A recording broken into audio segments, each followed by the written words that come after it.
Welcome back for another deep dive. So today we're going to be looking at something that's been on my mind lately, this whole connection between climate change and technology. Kind of a weird mix, right? We've got these articles from Inside Climate News and this really interesting YouTube video from DW News Yeah. that get into it. It's wild how, AI and hurricanes and even, the military, they all kind of tie back to how we're impacting the environment, you know? It really is. And it's like you never really think about like where the power for your phone comes from or what goes into making all this stuff work. But speaking of power, one article mentioned these data centers, the ones that like run the internet and AI and all that. Right. They're going to need a crazy amount of energy, like 5,000 megawatts by 2030 just in Ohio. Yeah, that's enough to power, I think I read something like 4 million homes, more than the entire city of Columbus, which is kind of scary when you think about it. Yeah, it's like we're all worried about our phone batteries dying, but what happens when there's not enough juice to keep the whole system running? Are these data centers running on renewable energy or? Well, that's the goal, right? But there are some logistical hurdles, connecting renewable energy to the grid, permits and approvals, all that stuff takes time. And the demand for AI, that's not waiting for anyone. So you get this tension, like what's happening in Ohio with the utility companies and the tech giants kind of going head to head. Oh, wow. What's going on there? Basically, the utility companies want some kind of guarantee, right? Yeah. They're asking these tech companies to commit to buying a certain amount of electricity, even if they end up using less. And they want hefty exit fees if these data centers close down too soon. It's risky business for them. So it's like you break it, you buy it, but with enough power to run a small country. Pretty much. And it's not just Ohio. This is playing out everywhere. Right. Amazon, Google, Microsoft, they're all pushing back against these regulations. It's a tough situation. It really is. It makes you think, if even these companies are hesitant to go all in on green energy, what does that mean for the future? Right. Yeah, it's the million-dollar question. For sure. We're in uncharted territory here, trying to balance, this rapid technological advancement with sustainability. It's a tough one. Definitely. And it makes you realize that every little thing we do online, it all adds up. Absolutely. Speaking of powerful forces, though, let's shift gears a bit and talk about hurricanes. One of these articles about Hurricane Milton really caught my eye, particularly how climate change is making these storms even worse. Yeah, that was a bad one. The article, I think it said climate change made the rainfall something like 20 to 30% heavier and way more intense than it would have been a while back. Yeah, and then there's the whole thing about rapid intensification, which apparently Milton went through that scary fast. Right. It was like 95 miles per hour faster in just 24 hours, something crazy like that. 95 miles per hour? That's insane. There was even a story in there about a meteorologist who got choked up on live TV talking about a storm heading straight for his home. It was really something. Yeah, it just shows you, the human cost of all this. And scientifically speaking, it makes sense. Warmer ocean temperatures just fuel these things, make them way stronger. So it's like they were already bad enough, and now we're just giving them more power. And it's not just isolated events either, right? The article mentioned how Milton might have actually made those tornadoes worse, too, because of the jet stream and all that. It's true, yeah. They called it a cascade effect, one extreme event kind of triggering another.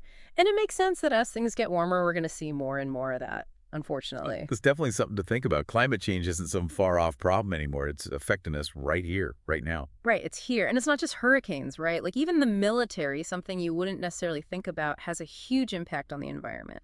Yeah, it's not exactly fuel efficient to move tanks and jets all over the place, is it? Exactly. And that's just the tip of the iceberg, really. You got to factor in, the fuel for the ships, the transport planes, all the training exercises, not to mention the emissions from actually making and testing the weapons themselves. It's massive. It's like this whole other side of things we never really consider. How do they even measure something like that, though?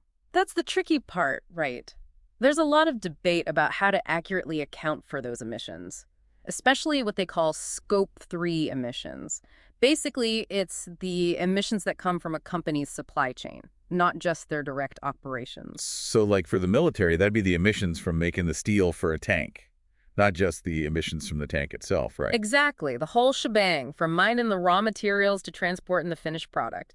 And there's this whole argument about whether the military should even have to report those numbers publicly. Why wouldn't they have to report them? It seems kind of shady if you ask me. Well, it comes down to national security, right? Some folks argue that if they reveal too much about their suppliers and stuff, it could give other countries an advantage. It's a tough balance. Yeah, I get that, I guess. So what do we know so far, then? Well, the U.S. Department of Defense, they put out a report last year with some pretty detailed data. They said they released something like 51 million tons of carbon dioxide in 2021. 51 million tons. That's like, what, the size of a small country's emissions? Pretty much, yeah. But the thing is, that's just their direct emissions, remember? Doesn't include all that Scope 3 stuff. Right, right. So how much worse does it get if you factor all that in? That's the million-dollar question. Some experts figure that globally, militaries could be responsible for up to 5.5% of the world's greenhouse gases each year when you account for all those indirect emissions. Wow, 5.5%? That's huge. It really puts things in perspective, doesn't it? For sure. It just goes to show that this issue touches everything. It really does.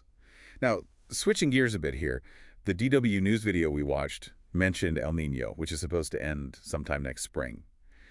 Isn't that a natural thing, though? How does that tie into all this? Good question. So, yeah, El Nino is a natural climate pattern, but it's happening on top of all the climate change stuff we're doing, right? So it's like climate change is making things hotter, and then El Nino comes along and turns up the heat even more. Exactly. And the video pointed out how it's already causing problems, like those crazy floods in Pakistan, the wildfires in Croatia, even those really bad storms in Brazil. It's all connected. It's scary stuff, and it's easy to forget that there are real people caught in the middle of all of this. Absolutely. We can't lose sight of that human cost. We can't.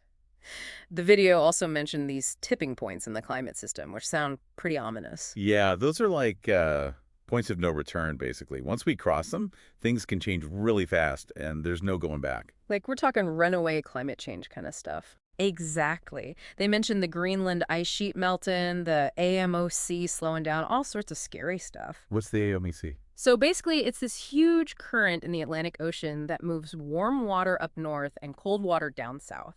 It's like a giant conveyor belt, and it plays a big role in keeping the climate stable, especially in Europe. So what happens if that conveyor belt breaks down? Well, the experts in the video said that Europe could get a whole lot colder, like average temperatures dropping by 10 degrees Celsius. 10 degrees? That's insane. I thought Europe was supposed to be getting warmer, not colder. It's kind of ironic, right? But yeah, that's how connected everything is. One small change can have huge ripple effects all over the world. It's like playing climate dominoes, and we don't even know all the rules of the game yet. Pretty much. Well, speaking of trying to prevent disaster, what about the Paris Agreement? Didn't everyone agree to try and limit warming to 1.5 degrees? Haven't we already blown past that?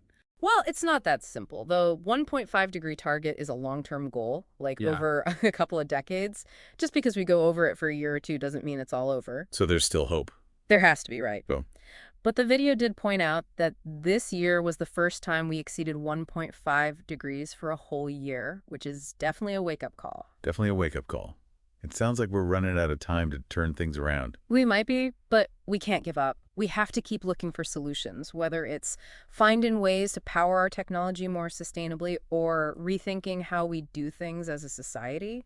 It's a lot to wrap your head around, all these interconnected systems of the possibility of these like irreversible changes and the need to act fast. It's kind of overwhelming. It can be, yeah, definitely. But I think it's important to remember that we're not powerless in all this, right? We're not just along for the ride. We've got the knowledge, the technology, and more and more people are starting to get it, to make different choices.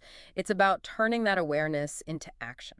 So like instead of just burying our heads in the sand, we got to figure out a new direction. What can we actually do, though, like as individuals, but also as a global community to, change course before it's too late? That's the question, isn't it? I think a big part of it is understanding that every decision we make, every new invention, it comes with a cost, right? And sometimes those costs are hidden, like we saw with the data centers and even the military. Just bringing those hidden costs to light is a huge step. Yeah, connecting the dots, basically. Yeah. Like realizing that buying something online is connected to a data center somewhere, using a ton of energy, which is connected to the power grid, which is connected to... Yeah, it gets complicated fast. Exactly. But once you start seeing those connections, you can make more informed decisions. Like maybe you don't need that new gadget if it means more strain on the system, or maybe you start demanding more transparency from these tech companies about their energy use, or even like questioning military spending and how those resources could be used differently. It's about thinking bigger picture, long term. It's like that saying, we can't solve problems with the same thinking we used to create them or something like that. We need a whole new approach, a new way of looking at progress even. Right on. It's not about stopping progress altogether. It's about redefine it, Mm. finding ways to innovate without trashing the planet in the process. True progress has to consider both people and the planet. Exactly.